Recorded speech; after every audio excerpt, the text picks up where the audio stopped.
Sin duda, Newton es el autor del primer paso de la carrera espacial.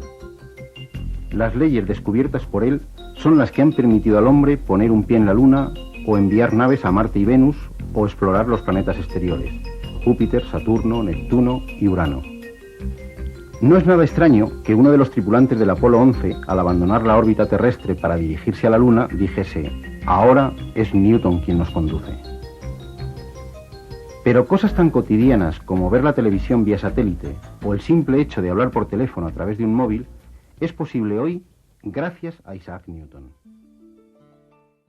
Le será a Newton de gran ayuda para abordar los tres grandes retos de las matemáticas a mediados del siglo XVII.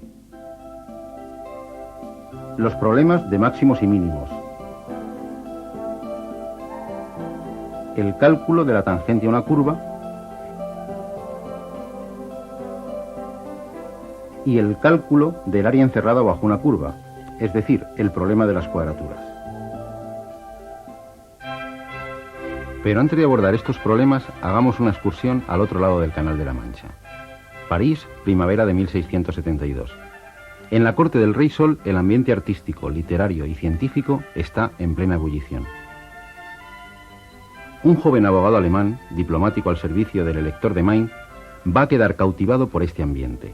Se trata de Gottfried Wilhelm Leibniz.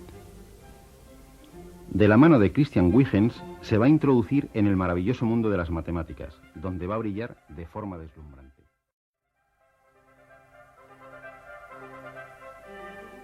En 1676, Newton le mandará por carta su fórmula del binomio para potencias fraccionarias y negativas.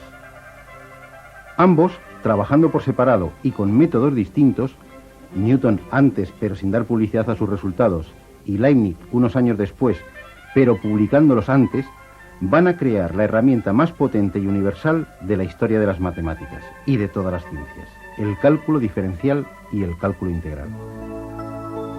Y todo surge al enfrentarse al problema de calcular la tangente a una curva de forma general. Los dos van a chocarse de frente con la piedra angular del análisis matemático, la idea de derivada. Cuando el atleta lanza el martillo, está resolviendo intuitivamente este problema. El peso abandona la circunferencia que dibuja el extremo del martillo siguiendo una recta tangente. Lo mismo que hace una nave espacial cuando abandona la órbita terrestre para dirigirse a Marte. El problema de la tangente ha sido y será siempre el principal problema de todos los vuelos espaciales, y la derivada su solución. Leibniz tampoco utilizaba el concepto de función como lo entendemos en la actualidad. Para él, una curva estaba formada por un número infinito de tramos rectos infinitamente pequeños. En cada uno de ellos, la diferencial de y es la derivada m por la diferencial de x. A pesar de haber llegado casi al mismo tiempo a la idea fundamental del cálculo diferencial, la derivada, los caminos seguidos son completamente distintos. Y sin embargo, Newton y Leibniz van a ser los protagonistas de uno de los litigios más lamentables en la historia de las matemáticas, la polémica sobre la paternidad del cálculo.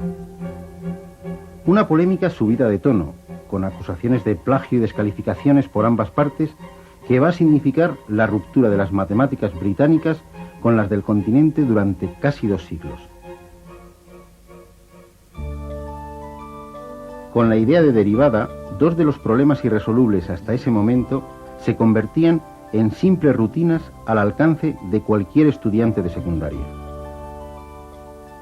Pero no solo habían resuelto estos problemas, habían abierto la puerta a la ciencia moderna, aportando la herramienta para estudiar los fenómenos más dispares en los más diversos campos.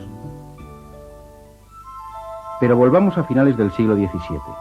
Aún queda un serio problema por resolver, el de las cuadraturas, es decir, cómo calcular el área de una figura limitada por curvas. Curiosamente, este problema ya había sido resuelto por Arquímedes 2000 años antes.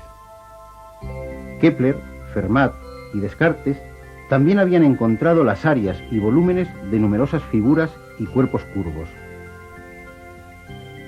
Pero hacía falta un método general para encontrar el área encerrada por cualquier curva.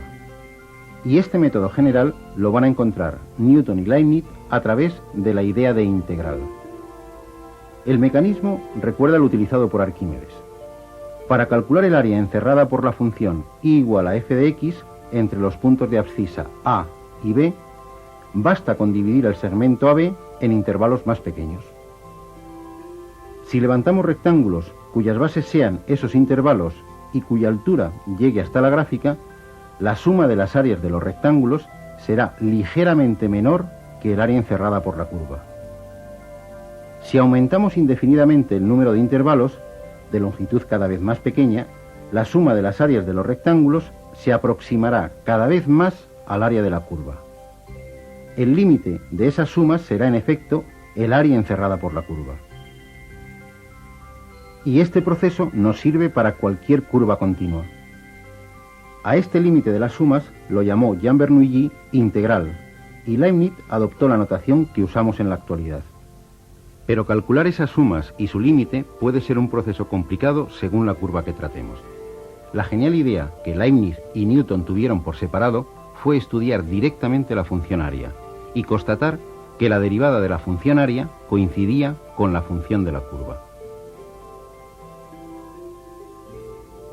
Leibniz y Newton habían descubierto lo que desde entonces se llama teorema fundamental del cálculo, que la diferenciación y la integración son operaciones inversas, es decir, las dos caras de una misma moneda.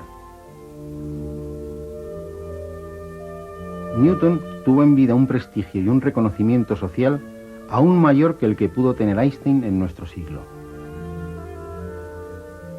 Como los reyes y muy pocos nobles, fue enterrado en la abadía de Westminster.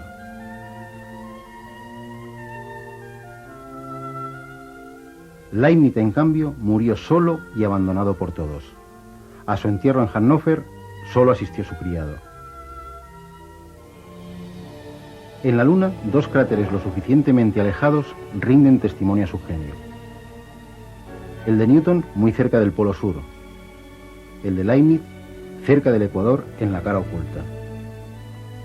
Decididamente, como decía el propio Newton, ambos habían visto más lejos que los demás hombres.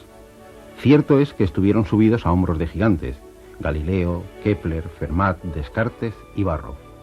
Pero solo la mirada de dos genios pudo llegar a ver tan lejos.